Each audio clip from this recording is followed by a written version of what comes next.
Persekutuan yang diberkati Tuhan, pembacaan kita di saat ini terambil dari Kitab Keluaran 17 ayat yang pertama hingga ayat yang ke-7.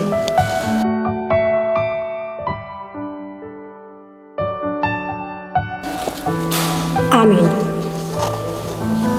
Persekutuan wadah pelayanan perempuan yang dikasihi Tuhan, Shalom. Yang menjadi tema dari renungan kita di saat ini ialah air menjadi sumber kehidupan. Berbicara mengenai air, air ialah salah satu sumber alam yang sangat penting untuk menunjang keberlangsungan hidup setiap makhluk hidup. Sebab kita tahu bahwa baik manusia, tumbuh-tumbuhan, dan hewan tidak dapat bertahan hidup tanpa air. Inilah sebabnya air disebut sebagai sumber hidup dan penting untuk kita sebagai perempuan-perempuan gereja untuk menjaga kebersihan alam, dalam hal ini air sebagai rumah bersama. Ibu-ibu yang diberkati Tuhan, dari teks bacaan kita di saat ini, Keluaran 17 ayat yang pertama hingga yang ke-7 yang diberi judul oleh Lembaga Alkitab Indonesia, Di Masa dan di Meribah. Dari kisah ini, kita dapat belajar tentang kuasa Tuhan yang bekerja melalui Musa. Dalam bahasa Ibrani, Musa disebut dengan Mose, yang berasal dari kata kerja masya, yang berarti menarik atau mengangkat. Nama Musa diberikan oleh putri Firaun yang menemukannya di Sungai Nil. Oleh sebab inilah diberi nama Musa, karena ia ditarik dan diangkat dari air. Musa dikenal sebagai seorang nabi. Ia juga merupakan tokoh sentral yang diakui serta dihormati dalam berbagai tradisi keagamaan. Kisah hidupnya menginspirasi dan memberi pelajaran penting tentang iman, kepemimpinan, serta ketaatan kepada Tuhan. Persekutuan yang dikasihi Tuhan berbicara mengenai Musa.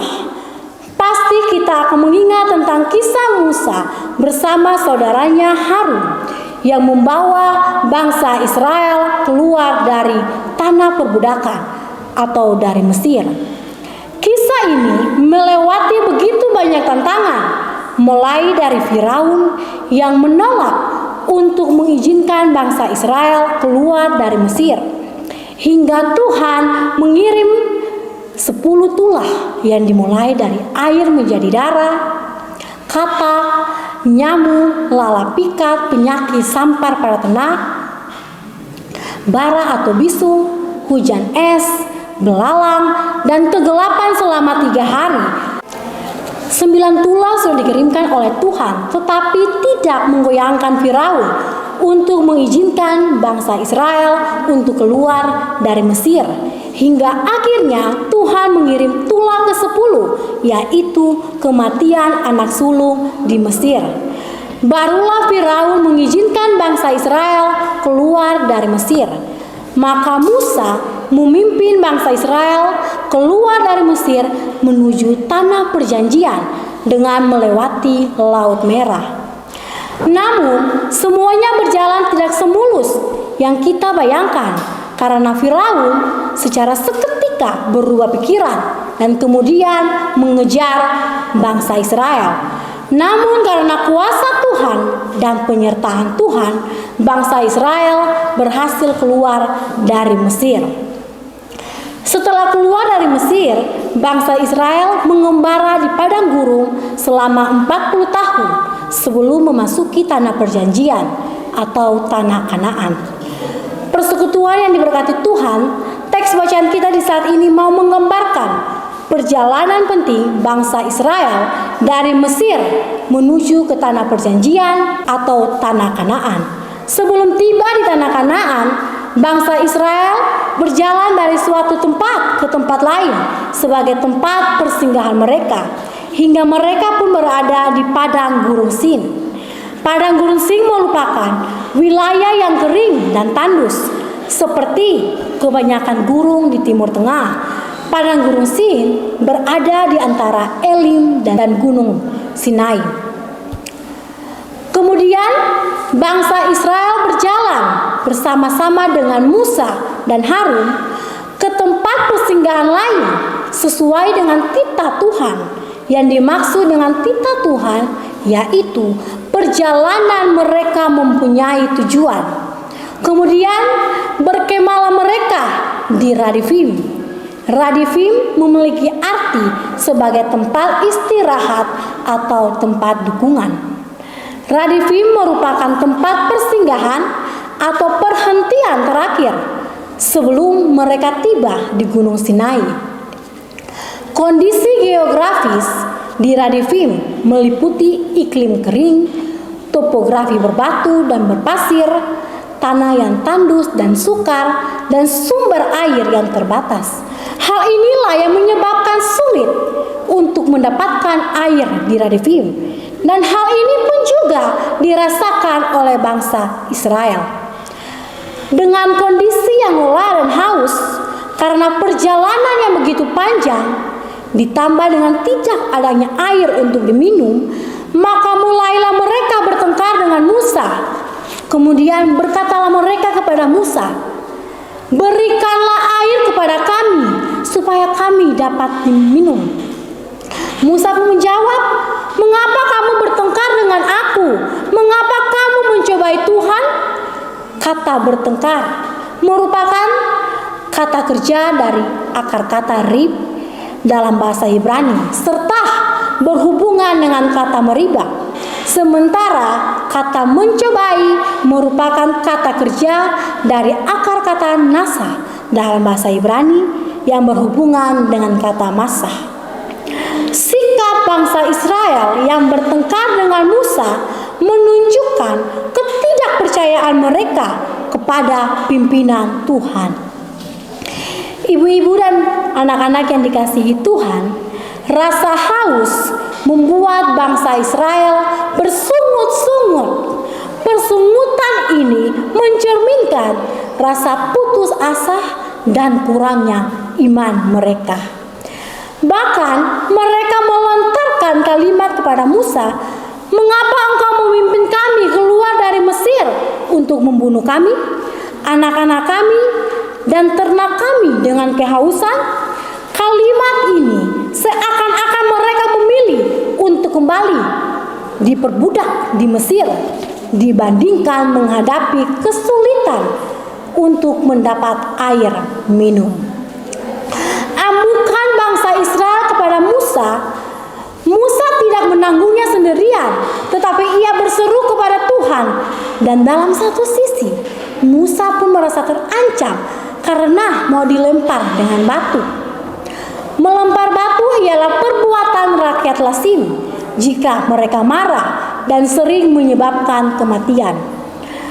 Dari seruan Musa, Tuhan pun menjawab dengan berkata, "Berjalanlah di depan bangsa itu dan bawalah beserta engkau beberapa orang dari antara tua-tua Israel." Yang dimaksud dengan tua-tua Israel ialah kepala-kepala keluarga yang menonjol. Tuhan juga memerintahkan Musa untuk bawalah juga di tanganmu tongkatmu yang kau pakai untuk memukul sungai Nil dan pergilah. Hal ini mau menunjukkan bahwa tanpa disadari Tuhan memberi instruksi secara spesifik kepada Musa, menunjukkan bahwa Tuhan tetap memegang kendali dan Tuhan menyediakan solusi bagi bangsa Israel. Musa pun bertindak sesuai dengan apa yang diperintahkan Tuhan. Lalu Musa melakukan seperti yang diperintahkan kepada bangsa Israel. Lalu Tuhan memerintahkan untuk Musa untuk memukul gunung batu di Horeb karena air akan keluar sehingga bangsa Israel pun dapat minum. Ini terjadi bukan karena kekuatan Musa, melainkan karena kuasa Tuhan. Persekutuan yang diberkati, pertengkaran yang dilakukan bangsa Israel serta bangsa Israel yang mencobai Tuhan dengan mengatakan, "Adakah Tuhan di tengah-tengah kita atau tidak?" Hal inilah yang menyebabkan Tempat tersebut dinamai masa dan meribah atau pencobaan dan pertengkaran. Persekutuan yang dikasihi Tuhan, kita semua tahu bahwa air merupakan kebutuhan penting bagi setiap makhluk hidup. Bagi tubuh kita saja, air berfungsi untuk mentransportasi mineral, vitamin, protein, dan zat gizi dalam gizi lainnya. Dalam menjalani kehidupan sebagai perempuan-perempuan gereja, tentu kita tahu bahwa air sangat penting untuk menunjang keberlangsungan hidup kita. Apalagi kebutuhan untuk minum. Kebutuhan minum membuat kita tidak terbiasa menahan haus, sebab akan mempengaruhi pada aktivitas kita, pada kegiatan kita. Air tidak hanya digunakan untuk minum, tetapi air juga digunakan untuk kita memasak, mencuci piring, cuci baju, pakai pencuci motor, cuci mobil, dan lain sebagainya. Ini sebabnya air sangat penting untuk kebutuhan manusia. Bagi tumbuh-tumbuhan, air merupakan komponen utama dalam proses fotosintesis, dan air ialah kunci untuk tumbuhan yang sehat, karena tanaman yang sehat dan subur membutuhkan air yang cukup untuk menghasilkan makanan dan oksigen. Air pun penting bagi hewan, misalnya bagi ikan. Kita tahu bahwa ikan harus hidup di tempat yang berair. Persekutuan perempuan gereja yang diberkati Tuhan, air memang penting, sangat penting bagi kehidupan kita. Namun air juga dapat mendatangkan bencana seperti banjir dan tanah longsor. Tanpa kita sadari, kita sering membuang sampah tidak pada tempatnya, menebang pohon, lalu nanti tiba musim hujan yang kuat, maka dapat terjadinya banjir dan tanah longsor. Lalu kita sebagai manusia akan menyalahkan Tuhan, kenapa semua ini terjadi? Tetapi kita tidak sadar bahwa semua terjadi karena ulah manusia. Air pun dapat mendatangkan pertengkaran di antara kita. Misalnya, di rumah saudara yang A taruh air panas per mandi, lalu saudara yang B ini datang langsung ambil air panas yang taruh di saudara Ani per mandi, maka akan terjadi pertengkaran di antara mereka. Bahkan penggunaan air secara berlebihan pun dapat menjadi pertengkaran di dalam kehidupan. Persekutuan yang diberkati Tuhan, dari teks bacaan kita, Keluaran 17 ayat yang pertama hingga yang ke-7, mau menyampaikan beberapa pesan teologis bagi kita semua. Dalam menjalani kehidupan ini, kita sering dihadapkan pada tantangan dan kebutuhan yang mendesak. Dan dari teks ini mau mengajarkan kita untuk selalu bergantung dan bersandar pada Tuhan, dan percayalah bahwa Tuhan akan memenuhi kebutuhan kita pada waktu yang tepat, termasuk air. Yang kedua, mau mengajarkan bagi kita tentang kesabaran dan pengampunan Tuhan yang tak terbatas. Untuk itu, bersabarlah dalam menghadapi kesulitan dan siap untuk mengampuni mereka yang bersalah kepada kita.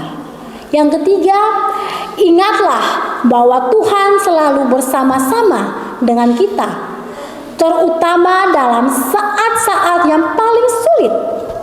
Kita harus yakin bahwa Tuhan tidak pernah meninggalkan kita, dan Ia selalu menolong kita. Persekutuan yang diberkati Tuhan, teks bacaan kita kembali mengingatkan bagi kita bahwa Tuhan selalu menyertai dan menyediakan kebutuhan kita dalam situasi yang tampaknya mustahil. Tuhan menjaga dan melindungi kita semua. Amin.